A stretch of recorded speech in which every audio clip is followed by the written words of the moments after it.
UPSC exam को लेकर supreme court का एक लैंडमार्क फैसला है, जिसके बाद यूपीएससी ने यह कहा है कि जो प्रीलिम्स परीक्षा होगी उसके जस्ट बाद प्रोविजनल आंसर की जारी की जाएंगे। अभी तक ऐसा नहीं था, जबकि हम देखेंगे ना यूपीएससी के अलावा बाकी जो स्टेट पीसीएस है, इवन आईआईटी वगैरह है, नीट रहता है, इनमें भी क्या रहता था, जैसे ही ऑब्जेक्टिव पेपर होता है उसके बाद प्रोविजनल आंसर की जारी की जाती थी, ताकि बच्चे ये देख ले ना कि उनके क्वेश्चन कितने ठीक है कितने गलत है, ये देख ले। और इसको लेकर क्या डिबेट है, अभ्यर्थियों ने क्या कहा, आयोग ने किन आधार पर इसका ऑब्जेक्ट किया, इसके अलावा फ्यूचर में किस तरह के मेंस में और इंटर में किस तरह के रिफॉर्म हो सकते हैं, संघ लोक सेवा आयोग को संविधान में कहां पर दिया गया है इसको स्थान, और इस सब डिबेट को लेकर क्या है क्या नहीं है, ये सारे मुद्दे डिटेल में आज हम बात करेंगे। देखिए ये न्यूज है, अब अगर ये हर एक पेपर में आई हुई है, अगर आप देखेंगे ना यूपीएससी सीएससी, यूपीएससी का बड़ा फैसला, सिविल सेवा प्रीलिम्स परीक्षा के तुरंत बाद जारी, क्या जारी किया जाएगा, तुरंत बाद उत्तर कुंजी प्रकाशित करेगा, प्रोविजनल आंसर की जारी करेगा। अभी तक क्या होता था, अभी तक प्रीलिम्स का एग्जाम हो जाता था, मेंस का एग्जाम हो जाता था और इसके बाद इंटरव्यू हो जाता था। जब फाइनल सिलेक्शन होता था बच्चों का, उसी के साथ डाउनलोड की जाती थी कि आप अपने मार्कशीट डाउनलोड कर ले। वहां पर स्टूडेंट को पता लगता था उनका प्रीलिम्स 1 नंबर से रुका है, 2 नंबर से रुका है या 10 नंबर से रुका है। और क्या रहता था, जब ये एग्जाम का रिजल्ट आता था तब से जब दोबारा प्रीलिम्स का जब पेपर होता था उसके बीच में 1 से 2 ही महीने मिलते थे। अब तभी अगर किसी स्टूडेंट का मान लो यहाँ पर प्रीलिम्स रुक गया, उसने मेंस नहीं दिया, इंटरव्यू नहीं दिया, सिर्फ उसका प्रीलिम्स की वजह से उसका पूरी प्रोसेस रुक गई। अब इसको कब पता लग रहा है, पेपर से 1-2 महीने पहले उसको पता लग रहा है कि अरे मेरा तो 2 नंबर से रुका है, 1 से रुका है या 10 नंबर से रुका। अब उसको उन जहां जहां उसकी कमी थी उसको सुधारने का मौका ही नहीं मिल रहा था। इसी को लेकर कोर्ट में केस गया था, उसी के बाद फैसला सुनाया है कि इस तरह की आंसर की जारी की जाए। इसके अलावा अगर आप ऑब्जेक्ट करेंगे तो ऑब्जेक्शन करेंगे तो 3 सोर्स को, और वो भी कौन से, ऑफिशियल सोर्स को देना आपका अनिवार्य होगा। ये हम आगे बात करेंगे क्या है ये पूरा मुद्दा। देखिए सबसे पहले हम देखते हैं संघ लोक सेवा आयोग, जिसको हम पॉपुलर भाषा में यूपीएससी बोलते हैं। इसको लेकर संविधान के पार्ट 14 में दिया गया है, और इसको लेकर जो आर्टिकल संविधान के अनुच्छेद हैं ये 315 से 323 में इसके बारे में बात की गई है। और जो संविधान का आर्टिकल 320 है ना, ये बोलता है कि रिक्रूटमेंट प्रोसेस करेगा, यानी भर्तियां करेगा। इसके लिए सरकार अलग से आयोग गठन करेगी जिसका नाम संघ लोक सेवा आयोग होगा। और इसका काम यह है कि देश में जो भर्ती प्रक्रिया है वो ट्रांसपेरेंट हो, पारदर्शी हो और तटस्थ हो, उसमें कहीं भाई भतीजावाद नहीं हो, फेयर सिलेक्शन हो, कहीं पर पैसे वगैरह नहीं चले, ये है। और ट्रांसपेरेंट, ताकि हर किसी का उसके ऊपर विश्वास हो।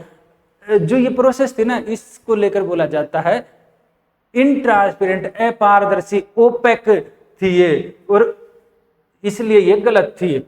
अगर हम पिछले साल का डाटा देखते हैं, ये हम 2024 का हमारे सामने डाटा है, 2025 का अभी आया नहीं है फाइनल डाटा, क्योंकि अभी बात हम करें तो 2025 का अक्टूबर है, ये अगले साल आएगा। ये पिछले साल का क्लियर कट डाटा हमारे सामने है। इस साल भी तकरीबन 10 लाख स्टूडेंट ने फॉर्म भरा था। और देखो इस फैसले से कितने ज्यादा स्टूडेंट प्रभावित होंगे। इसमें क्या रहता है, पिछले साल भी हम देखें तकरीबन 10 लाख बच्चों ने फॉर्म भरा था, 9,92,000 स्टूडेंट ने फॉर्म भरा था। इसमें से 5,83,000 स्टूडेंट पेपर देने गए थे, तकरीबन 6 लाख के आसपास स्टूडेंट पेपर देने गए थे। इनमें से जिन स्टूडेंट का मेंस क्वालिफाई हुआ वे थे 14,627, तकरीबन 15,000 बच्चों का मेंस क्वालिफाई हुआ था, हम ये मान सकते हैं। और जो मेंस क्वालिफाई हुआ, अब इन्होंने तो क्या है, इन्होंने इनमें से इन बच्चों ने मेंस दिया, और जो वो लाखों बच्चे हैं जिनका प्रीलिम्स हुआ वो रुक गए। अब उनको पता ही नहीं है कि उनका पेपर का रिजल्ट कब, उनका पीटी में कितना स्कोर था, सी सेट में कितना था, उनको पता ही नहीं है। अब मेंस वाले तो मेंस दे रहे, इसके बाद क्या रहेगा, जो फाइनल जिन्होंने इंटरव्यू दिया वे थे 2,845 बच्चे हैं। मेंस वालों को ये नहीं पता है कि उनके मेंस में किस पेपर में कितने नंबर आए हैं, ये अगले साल भी नहीं पता लगता उनको। इसके अलावा जिनका फाइनल सिलेक्शन हुआ ये था 1,000 स्टूडेंट का, तकरीबन 1,000 का। तो यानी लाखों बच्चे इस डिसीजन से प्रभावित थे कि उनको पता ही नहीं लगता था कि उनके नंबर कितने आए कितने नहीं आए, कहाँ कहाँ पर उनको सुधार की जरूरत है ये नहीं पता लगता था।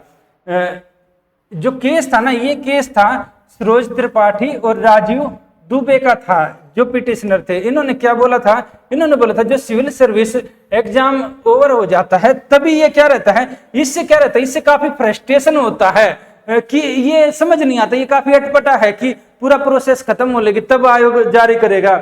इससे क्या रहेगा, इससे जो हम इफेक्टिव रेमेडीज नहीं कर पाते, यानी कि कहां पर कमी रही है उसको हम सुधार नहीं पाते और सुधार नहीं पाते, इस वजह से स्टूडेंट क्या रहते हैं लगातार कई बार प्रीलिम्स में लगातार फेल होते जाते हैं। जबकि काफी स्टूडेंट ऐसे होते हैं जिनका एक बार प्रीलिम्स हो जाता है, उसके बाद क्या रहता है, उसके बाद दूसरी बार उनका प्रीलिम्स नहीं होता, इवन इंटरव्यू तक चले जाते हैं। क्यों, वहां पर भी उनको नहीं पता लग पाता। ये सारा प्रोसेस था और इसको लेकर यहां पर हम देखेंगे ना यूपीएससी ने क्या बोला है। यूपीएससी ने बोला था, यूपीएससी शुरुआत से इसका अपोज करती रही थी।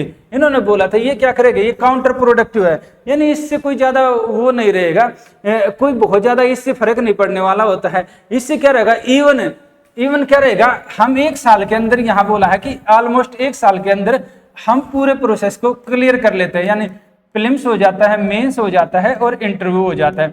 इसके बाद हम यहाँ रिजल्ट जारी कर देते, बोलते हैं 1 साल के अंदर सारा सब कुछ प्रोसेस पूरा हो जाता है तब रिजल्ट जारी हो जाता है। तो अगर इस तरह का होगा तो बच्चे क्या करेंगे, ऑब्जेक्शन करेंगे, इससे चीज ना ये स्पेन ये बढ़ जाएगा, यहाँ पर ये स्पेन बढ़ जाएगा, ज्यादा लंबी प्रोसेस खिंच जाएगी, ये बोला गया है।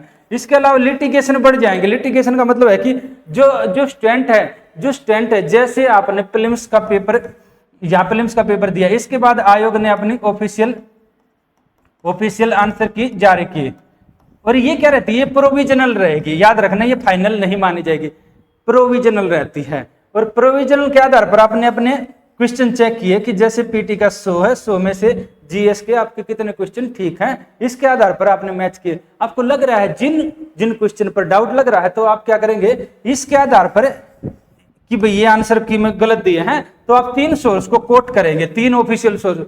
अब ऑफिशियल सोर्स के बारे में नहीं बताया है। ऑफिशियल सोर्स हो सकता है जैसे पॉपुलर किताबें बोला जाता है ना, डीडी बसु है, सुभाष कश्यप है, इसके अलावा कई बार लक्ष्मीकांत को बोला जाता है, इसके अलावा जैसे इसके लिए रहता है, हिस्ट्री के लिए होता है विपिन चंद्रा है, इसके अलावा स्पेक्ट्रम, कौन सी मानी जाएगी कौन सी नहीं मानी जाएगी, गवर्नमेंट की साइट मानी जाएगी या क्या माना जाएगा, इसको लेकर अभी भी क्वेश्चन मार्क है। और वो भी एक नहीं, आपको 3 सोर्स देने होंगे, याद रखिए।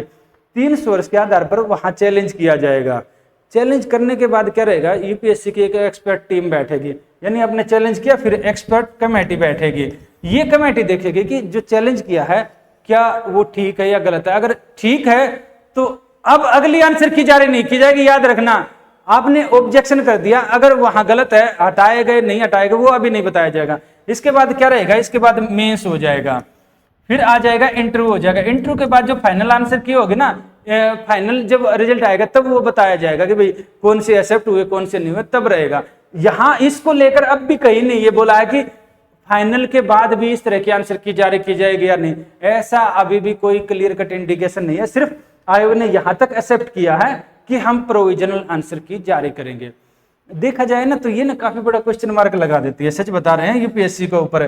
क्यों, क्योंकि ट्रांसपेरेंसी ना, जिसको हम सिविल सर्विस बोलते हैं, सिविल सर्विस ये माना जाता है स्टील फ्रेम है देश का, यानी इस्पाती ढांचा देश की रीढ़ है।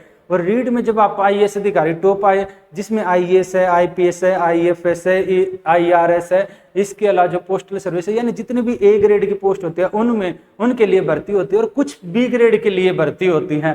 तो उन पोस्ट के लिए आपने इस तरह का एक ओपेक सिस्टम बना रखा है। और ओपेक सिस्टम में भी अभी यही है ना कि ये है ना जो नाव है, अब क्या रहेगा, सिर्फ प्रीलिम्स के बाद प्रोविजनल आंसर की जारी की जाएगी, फाइनल नहीं की जाएगी। अब भी यही है, अब तक तो ये भी नहीं था, इतना हुआ, ये भी कम नहीं है। पर यहाँ पर क्वेश्चन मार्क क्या उठता है ना, देखिए मेंस है, जैसे आप देखेंगे ना मेंस है, इस चीज में ना बहुत अच्छा है, लिटरली बता रहे हैं। बिहार पीसीएस में क्या रहता है, आप जो फाइनल आपका पेपर हो जाता है ना, आप खुद अपनी डाउनलोड कर सकते हैं, साइट पर जाइए, जाकर अपने आंसर की मेंस की अपनी कॉपी, इवैल्यूएटेड कॉपी डाउनलोड कर सकते हैं और दिखाइए, किसी को दिखाइए, कोई फर्क नहीं पड़ता। राजस्थान पीसीएस में क्या है, सेम राजस्थान पीसीएस में वहां पर हल्का सा इसको थोड़ा ट्रिकी बना दिया। वहां क्या कर रखा है, आप आरटीआई के थ्रू ले सकते हैं, जिसको आरटीआई का नहीं पता वो अपना डाउनलोड नहीं कर सकता। ये बिहार का काफी अच्छा लगता है। यूपीपीसीएस में क्या है, मेंस की अगर आपको कॉपी देखनी है, आरटीए लगाइए, उसके बाद आपको टाइम देंगे, उस टाइम पर आप जाइए इलाहाबाद, वहां जाकर आपको क्या रहेगा, फोन फान सब कुछ ले लेंगे, उसके बाद आप ऐसे देख कर आइए, बहुत लिमिटेड स्कोप छोड़ता है। पर वो भी यूपीएससी में ऐसा कुछ नहीं है। तो यानी सिर्फ प्रीलिम्स के लेवल पर नहीं, मेंस के लेवल पर भी यहाँ सुधार की जरूरत है। इवन इंटरव्यू लेवल पर भी अगर जब देखा जाए तो रिफॉर्म की जरूरत है। इंटरव्यू लेवल पर क्या रहता है भाई, 20-25 मिनट में, आधे घंटे में मैक्सिमम लगा लो, किसी का rarest of the rare case में 40 मिनट इंटरव्यू चल जाता है, तो उसमें क्या रहेगा, उसमें आप कितना जान लगे। जबकि इंटरव्यू क्या होना चाहिए, हम कई बार ऐसे केस भी देखते हैं कि भाई उसके बाद करप्शन के और कई तरह के केस रहते हैं, तो ये क्या रहेगा, करप्शन के केस अधिकारियों पर लगते हैं, बोर्ड पर आज तक नहीं लगे हैं, याद रखना। तो यहाँ क्या रहेगा, अधिकारी यानी वो फील्ड पोस्टिंग होती तब लग जाते हैं कि भाई ये सही तरह से इनका पता नहीं लग पाया, इनको एथिक्स का नहीं पता लगा पाया, अधिकारियों को इनको कम नंबर देना चाहिए, तो इस तरह के आरोप लगते हैं। तो यहाँ पर क्या रहेगा, यहाँ पर ये रहता है जैसे एनडीए और एनडीए का होता है, एनडीए में क्या रहता है, एनडीए वगैरह के इस तरह के एग्जाम होते हैं, वहां तकरीबन कई दिन तक आपको रखा जाता है, वहां उन कंडीशन में आपका परीक्षण किया जाता है कि क्या आप आर्मी के लिए एलिजिबल है या नहीं है, आर्मी में ऑफिसर बनने के। यहाँ पर क्या, आप देश की सबसे टॉप पोस्ट के लिए जा रहे हैं और मतलब थोड़ी सी देर में आपको पता लग जाता है कि आप एलिजिबल है या नहीं, मतलब थोड़ा सा क्वेश्चन मार्क लगाता है। तो हमारा मानना है इस तरह के इंटरव्यू में भी रिफॉर्म होने चाहिए। इसको लेकर ना कई सारे जो कमीशन बन चुके हैं उन्होंने भी इस तरह के रिफॉर्म की बात की है, और मेंस के आंसर कॉपी भी जारी करना चाहिए, और प्रीलिम्स की ना जो फाइनल आंसर की भी है ना, वो प्रीलिम्स से पहले ही जारी कर देनी चाहिए ताकि और ज्यादा ट्रांसपेरेंसी हो। और अगर यूपीएससी ऐसा करेगा तो स्टेट पीसीएस भी इसको देखते हुए और ज्यादा रिफॉर्म करेंगे। पर इससे कितना डिले हो जाएगा, ज्यादा से ज्यादा हफ्ता हो जाएगा, 10 हो जाएगा, 15 दिन हो जाएगा, 1 महीना हो जाएगा, इससे ज्यादा तो डिले नहीं होने वाली ना चीजें। जब नहीं डिले होंगी तो पर इससे रहेगा क्या, इससे ट्रांसपेरेंसी बहुत ज्यादा इंश्योर हो जाएगी। जिन बच्चों को प्रीलिम्स से ये नहीं पता लग पाता है अभी कि कितने नंबर से रुका है, उनका ये लग जाएगा। मेंस में सब गोलमोल चलता रहता है, हर कोई बोलता है आंसर राइटिंग कीजिए, ये कीजिए, वो कीजिए, पर सुंदर आंसर क्या होता है यही आज तक नहीं पता लग पाता है। क्या रहता है, बच्चों को जिसने कुछ बोल दिया वैसे ही मान लेते हैं। एक टॉपर ने कुछ बोला, दूसरे ने कुछ बोला, तीसरे ने कुछ बोला, चौथे ने कुछ बोला, अब स्टूडेंट कंफ्यूज है क्या है। तो यहाँ पर भी रिफॉर्म की जरूरत है, और यहाँ पर भी, ताकि जो स्टूडेंट है, जो मेहनत करने वाले हैं, उनका हर एक का सिलेक्शन ट्रांसपेरेंट तरीके से, और हर किसी को, चाहे कोई गांव देहात में बैठा है या कहीं बैठा है, उसको भी रहे कि भाई हाँ हमारी कहाँ कमी है, उनको कैसे इंप्रूव किया जाए। अगर हम देखते हैं ना, संविधान के अलग अलग आर्टिकल हैं, संविधान का आर्टिकल 320 है ना, ये बोलता है कि इसका क्या रहेगा, इसका एग्जामिनेशन कंडक्ट करना है, और ये आपके काम का रहता है। आज के लिए इतना ही, फिर मिलते हैं नेक्स्ट वीडियो में नेक्स्ट टॉपिक के साथ। इन वीडियो को अपने साथियों और बाकियों के साथ भी शेयर करते रहिए। ये आपके एग्जाम और आपकी यूपीएससी और बाकी इससे रिलेटेड जो इन्फॉर्मेशन है उसके लिए बहुत ज़्यादा इंपॉर्टेंट रहते हैं। इन क्वेश्चन, ये वो क्वेश्चन, हम वो टॉपिक उठाते हैं जहाँ से क्वेश्चन बनने की संभावना सबसे ज़्यादा रहती है। आज के लिए इतना ही, फिर मिलते हैं नेक्स्ट वीडियो।